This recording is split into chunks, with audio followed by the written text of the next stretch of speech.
This is a video on the internet. It is not legal advice. Fair use? Fair? Since when has life ever been fair? Okay, so first off, what the heck is fair use? Actually, let's see what fair use is not. It's not fair use if you give credit. It's not fair use if you aren't making any money. It's not fair use if you use less than 10% of the thing. That's a myth. There is no safe percentage. And it's not fair use if you write copyright infringement not intended. The funny thing is that by writing this, you are openly saying you knew you were doing something you weren't supposed to. In other words, you left your fingerprints all over the scene of the crime. Fair use is when you use somebody else's copyrighted materials in a way that is fair enough that you don't need to get their permission to use them. The problem is that you don't get to decide what is fair. Only the law decides this. So, while instinct tells you making a piece of fan art for free is fair, according to the law, it is not fair use. Fair use is different in every country. Some countries call it fair dealing, some countries don't have fair use at all, and they just have more relaxed copyright law. I'm going to talk specifically about US fair use law. If you don't live there, chances are you live in a country that has similar fair use laws, but fair use varies a lot more than basic copyright laws, so I recommend Googling or looking up on Wikipedia what your country's fair use rules are. To be honest, you are never going to be 100% sure something is fair use unless you end up in court and the court says whether or not it was fair use after looking at the evidence. This is because fair use is not a yes or no answer. It's a sliding scale. A piece of art could be very fair on one part of this test, but not be fair at all on the other part. In fact, a court could say part of what you're doing is fair use and the other part is not, and you have to change or get rid of the part that is not fair use. Therefore, to figure out if the thing you want to do is highly likely to be fair use, you have to think about it like a court of law would. It's playing pretend. Hey, pretend is fun, right? So sit down and start pretending. Let's say you make a fan animation about The Lion King and Disney sues you. I'm picking on Disney because they're really aggressive about protecting their copyright. So Disney sues you and you end up in court. Your animation is going to be judged for fair use primarily in 4 areas. Is your fan animation educational, a parody, critique, satire, commentary, news reporting, or something similar? No, my animation is just day in the life of Simba, or it's a fan episode about him doing something. Not fair use. Yes, my animation makes fun of The Lion King, criticizes it, makes thoughtful commentary about it, or was used to teach something. My animation is transformative because it makes something unique and different out of the original material. That's fair use.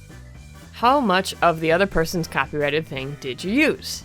I used a lot. The dialogue is pretty much the same as the movie, or Simba the character is just there because it's Simba and he's popular and cool, or I traced over the artwork, or I used actual Lion King footage. Not fair use. Most of my video is original work that I did. It's less about being popular from using Simba and more about the parody, the critique, or the commentary that I'm making about The Lion King. Fair use.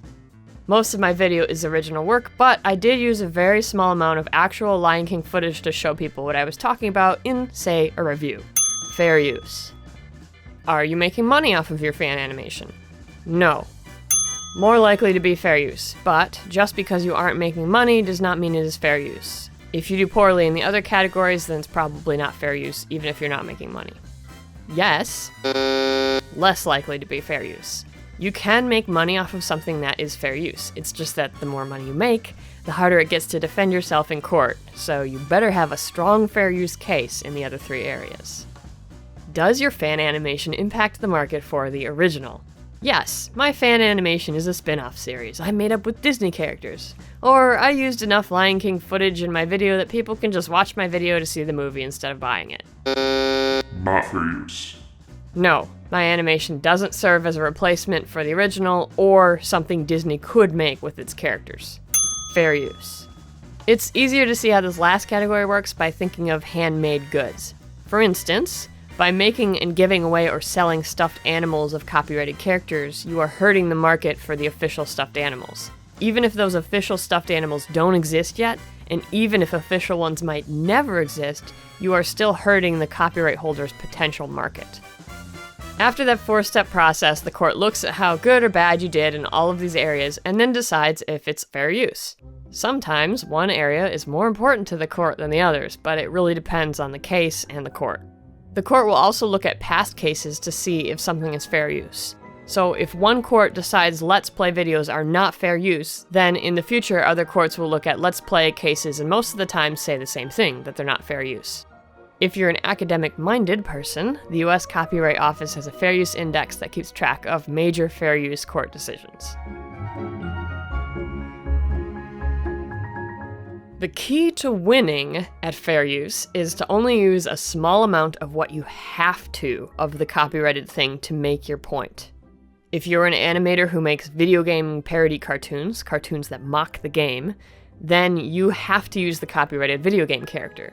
If you make a review show about movies, you do not need to show clips of the movie just to fill empty space. But if you are talking about a specific scene and how the actors are positioned in that scene, then you need to show a still image or clip of that scene for viewers to see what the heck you're talking about. Now let's apply everything we know now about fair use to fan art. These are the cases where fan art is likely to be fair use. The fan art is making a political statement or critique or commentary about the thing it is of. Like this piece of art, which criticizes Hasbro for suddenly turning a realistic female role model character into a princess. Caricatures might also be fair use because they're exaggerated depictions of what the character is supposed to look like. It's a parody, essentially. And that's it. I really can't think of other types of fan art that might qualify under the legal definition of fair use. Most fan art is not fair use. It doesn't matter how well it's drawn. So then why is there so much of it, and how are people able to get away with selling it? Well, the answer to that is that because the copyright holders either don't care, don't want to spend the money and time taking down relatively harmless pieces of fan art, don't want to get involved in a fair use battle, believe that there is a benefit to fan art, like people watching the official show or buying official merchandise, or they like fan art and happy fans. People make fan art because they enjoy something, so attacking fan art that was made for fun and not for profit is kind of rude, really. Almost all fan art is left alone for these reasons, so if you're listening to this out of paranoia, calm down. You're fine. Now, there are cases where even copyright holders who like fan art are more likely to take it down, such as the fan art is offensive, the fan art is being sold for money, the fan art is a substitute for official art or merchandise the copyright holder is selling. The fan art could be confused with the official product. The fan art is easy to identify and delete thanks to something like YouTube's automated copyright detection system, which, by the way, will take down even fair use videos. In the end, fan art and fair use are all about risk. For fan art, the risk for most people is low. Most people are not selling fan art at conventions and online and making t-shirts that sell hundreds of dollars worth, enough to attract the big corporate lawyer's attention. Smaller copyright holders are more likely to notice fan art and come after you if they don't want you doing something. Like how Toby Fox doesn't want people selling unofficial Undertale merchandise like shirts and toys, but he doesn't care if a person pays you to draw Undertale characters. As a fan artist, it's your job to know what the owner's rules are. The nice thing about smaller copyright holders is that it's easier to get permission from them to do something than a big company. Usually. Depends on how responsive they are. If you want to make a cover of their song or sell fan art of their character and you don't know if they will let you do it or not, you can write a polite, properly spelled message saying what you want to do and asking if that's okay. You'll be ignored or told no if you type, "Can I use your vid?" Because to us, we don't know what you want to do with it and you don't sound very trustworthy, so no, you can't use it. Unless the way you use it is legitimately fair use. And here's a fun note, even if I told you no, you can't use my video, but the way you will use it fits under fair use, you can use it even though I told you no. It just has to be fair use. Making a review about Scribble Kibble and including a few clips from my show, that's fair use. You don't need my permission to do it. Using tons of footage and only having a tiny bit of commentary, no, that's not fair use. Don't do it, or I'll chase you around the street with a stick. When you're gonna make something that uses somebody else's copyright, somebody else's property, think about your risk. Are you going to get caught? And when you are caught, what are the consequences if you can't argue that it was fair use? Will the art get taken down? Will you have to hand over the money you made? Will you have to hand over more than the money you made to make up for damages you caused the copyright holder? If you're on YouTube, you will be caught if you include any footage from popular shows. That's why I talk mostly about independent cartoons, because it takes literally 1 second of official My Little Pony footage for Hasbro to flag your video and make money off of all the work you did, even if it was fair use. Same goes for Disney, DreamWorks, anybody big enough to be enrolled in Content ID. Your video will get flagged, and then you have to write a solid explanation of why what you're doing is fair use. Legally, the burden of proof is on you for fair use. You are guilty of copyright infringement until you can prove yourself innocent. Music is another area where you're likely to get caught. Get music you're allowed to use, or your video will be flagged. You can't fair use a piece of music in fan animations anyway, because nothing you draw on top of the music changes the music itself. All you've done is made a derivative work, and you're not allowed to do that unless you have a license to use the music. By the way, even if you think what you're doing is fair use, the person whose stuff you used might not. Or they might have a wrong understanding of what fair use is, and then you have to argue with them about it. But hey, if you finish this video and you're still terrified about fair use and you think something bad is going to happen to you, there's a very easy way to avoid all of this. Make your own dang stuff. Don't borrow somebody else's.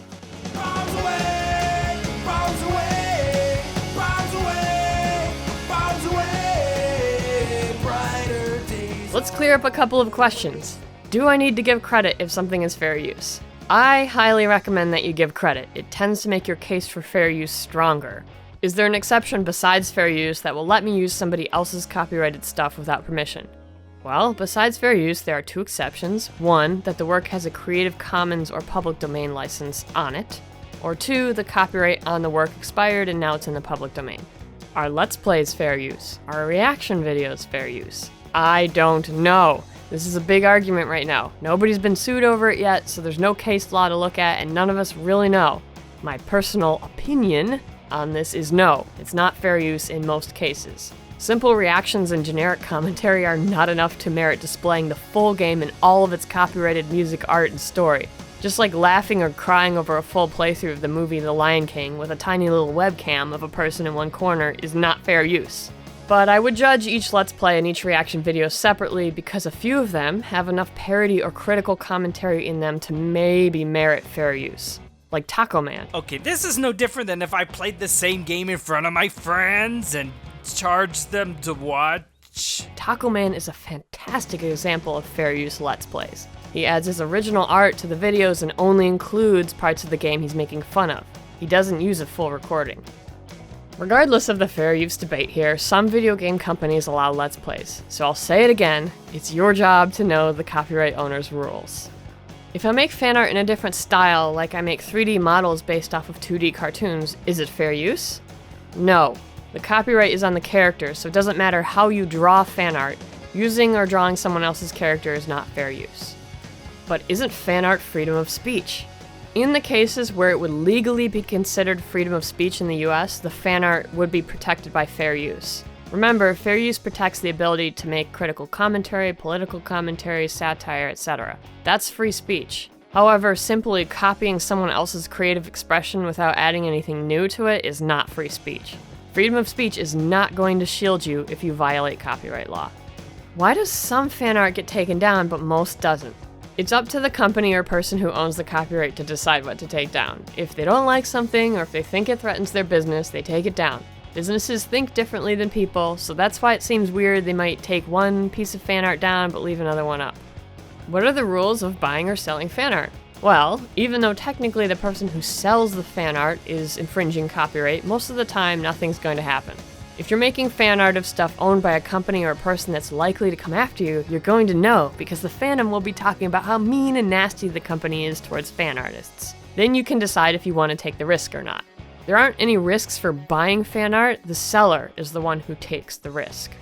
What are the limits of creating things based on someone else's universe of characters? Oh, this is interesting. If you have fan characters, even though you don't own the show, characters, props, settings, or anything else in that world, the copyright on your own fan-made original characters is yours. Technically, they're original characters. So anything not from the show that you made can be yours. You're also allowed to be inspired by something and make art similar to it. Like if you like Steven Universe, you could be inspired to make a series about aliens who look human but are actually candies.